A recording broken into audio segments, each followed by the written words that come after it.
ধোঁৱাচাঙত পৰিণত পথ নিৰ্মাণৰ আধাৰশিলা ৰাজ্যক ৰামঠগন পঞ্চায়ত আৰু গ্ৰামোন্নয়ন বিভাগৰ মন্ত্ৰী নৱকুমাৰ দলেৰ দুখন আধাৰশিলা ফলক বিস্তৃত অংশলৈ যোৱাৰ আগতে এই দুখন পকী ফলকলৈ ভালকৈ মন কৰক।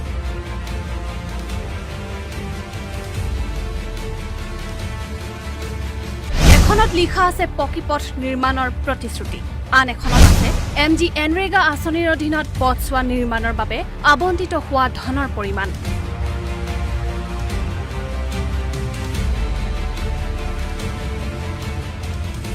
লগতে 500 মিটাৰ দৈৰ্ঘ্যৰ পথছোৱা নিৰ্মাণ কৰা হ'ব CC ব্লকেৰে। ফলকেইখন দেখাৰ পাছত আপুনি এবাৰ এই দৃশ্যলৈ মন কৰক। এইখন লখিমপুৰ জিলাৰ বগীনদী উন্নয়ন খণ্ডৰ অন্তৰ্গত 2 নং প্ৰতাপগড় গাঁও।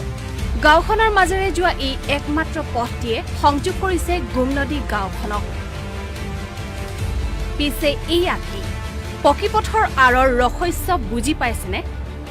হয়, পকীপথৰ নিৰ্মাণৰ আঁচনিৰে পঞ্চায়ত আৰু গ্ৰামোন্নয়ন মন্ত্ৰী নৱকুমাৰ দলেই আভুৱা ভাৰিলে লখিমপুৰৰ প্ৰতাপগড় গাঁওবাসীক।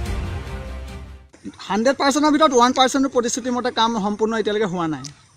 পথছোৱা নিৰ্মাণৰ নামত মাত্ৰ শিলগুটি পেলায়ে কাম সামৰিলে ঠিকাদাৰে। পিছে ৰাইজৰ এতিয়া প্ৰশ্ন। তো আপোনাৰ প্ৰায় 2400 কিলোমিটাৰ আছিলে, কিন্তু CC ব্লক 500 মিটাৰ আছিলে। অৱশ্যে 300-400 মিটাৰমানত অকল শিলগুটি কেইটামান পেলাই কামটো ইমানতে স্থগিত কৰিলে। মন্ত্ৰী মহোদয়ে টকাখিনি আত্মসাৎ কৰিছে নে ঠিকাদাৰে আত্মসাৎ কৰিছে? নিৰ্বাচনৰ পূৰ্বে কথাৰ ফুলজাৰি মৰা ৰাজনৈতিক দলৰ নেতাসকলক এইবাৰ উচিত প্ৰত্যুত্তৰ দিব লখিমপুৰৰ প্ৰতাপগড় গাঁওবাসীয়ে। এইটো সময়তো জনপ্ৰতিনিধি আহিবই, ধৰক ফুলজাৰি মিছা ফুলজাৰি মাৰিবলৈ আহিবই, কিন্তু ইয়াৰ প্ৰত্যুত্তৰ এবাৰ আমি নিশ্চয় দিম। ইয়াত আপোনাৰ বিজেপিক আমি আৰু ভোট দিব নিবিচাৰোঁ, বিজেপিক ইয়াত 0+ কৰিবহে বিচাৰিছোঁ। লখিমপুৰৰ পৰা ৰাহানুদ্দিন আহমেদ, VNS নিউজ।